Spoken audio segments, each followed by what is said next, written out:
Hey, what's up mga kaballers? Maligayang pagbabalik sa aking channel. Halina't pag-usapan natin ang balitang Warriors sign pa ng superstar.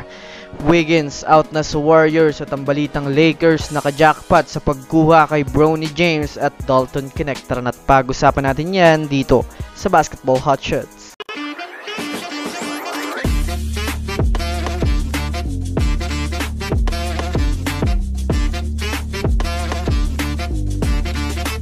Una nga muna tayong dumako mga kaballers sa balita patungkol sa maswerte nga daw mga kaballers ang Lakers sa dalawang bagong player na sina Bronny James at Dalton Knecht.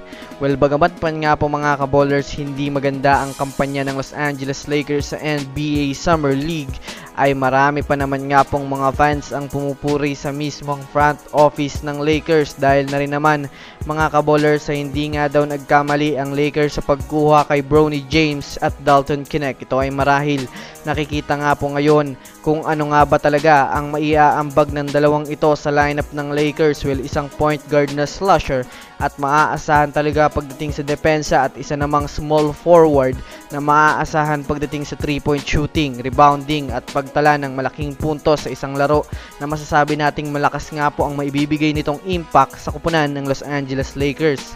Lalo pat mas nangangailangan nga sila ngayon ng mga bagong player na mas aggressive kesa sa kanilang mga datihan. Kaya naman masasabi nating mas makakaganda nga ito mga kaballers para sa kupunan ng Los Angeles Lakers. Samantala, dumako naman tayo mga kaballers sa balitang pipirma nga daw mga kaballers ang Warriors ng panibagong superstar. Sa nakaraang free agency nga po mga kaballers na naganap ngayong off-season, ay malamang sa malamang ilan sa mga teams ang nakikitaan nating nakajackpot ng player ngayon.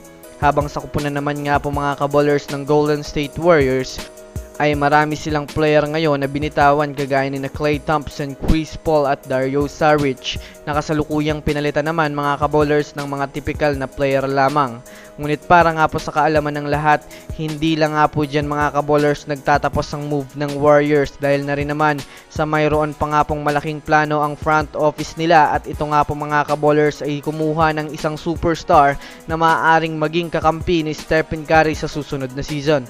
Kaya naman ilan nga po sa mga players ngayon ng Warriors ay handa na nilang isakripisyo para makakuha ng huling solid na player na talagang magdadala sa kanila ng malakas na impact kagaya na lamang mga kaballers ng pagbabalak nila na i-out itong sina Andrew Wiggins at Moses Moody kasama ang mga future drop picks na ibig sabihin ito nga po mga kaballers ang pang-akit nila sa mga teams upang makapapirma pa sila ng panibagong superstar. So yun lamang mga kaballers, yan lang naman ang pag-uusapan natin ngayon. Pindutin ang subscribe and hit nyo na rin ang notification bell para sa mga susunod na updates sa mundo ng basketball. Again, this is Basketball Hotshots. Thanks for watching.